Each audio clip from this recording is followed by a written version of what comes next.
I bought some natural gas today to begin a new position, and I also started shorting West Texas Intermediate crude oil. Of course, the second I made those trades, I let my members know what was going on. Want to know exactly how I did it? Hit the red email icon in my bio. I've chronicled this potential natural gas trade for at least a week and a half. On Friday, it did confirm below $2.40. Today, interestingly enough, came right down to that line at $2.30 I had previously identified and popped back up. It's the first show of strength in quite a while.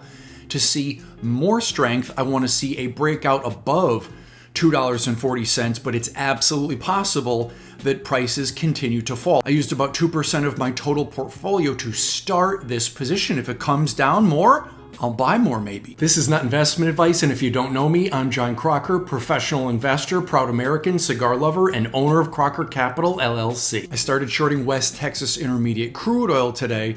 For example purposes here, US oil. If it can break below and confirm below $80.88, that would be a great start to a really nice breakdown. The major US index is fractionally higher today. I think it's possible, I can be wrong, that buying might take a little bit of a breather until later in the week. Thursday is CPI, consumer level inflation, and Friday starts earnings, and you know how I feel about that. In the shorter term here, there is still, for 6 weeks, we've had this underlying correction in the stock market where small caps, mid caps, and even a lot of large caps have not kept up with really now the Mag 3. Nvidia, Apple, and Microsoft account for 20% here, 20% of the weight in the S&P 500. That's wild.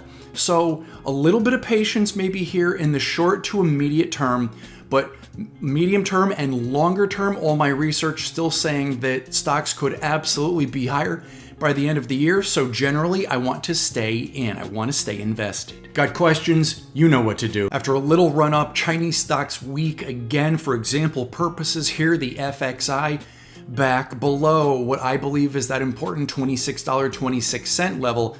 If it closes below it today and even lower tomorrow, I could begin selling some of my Chinese stocks. Stay tuned.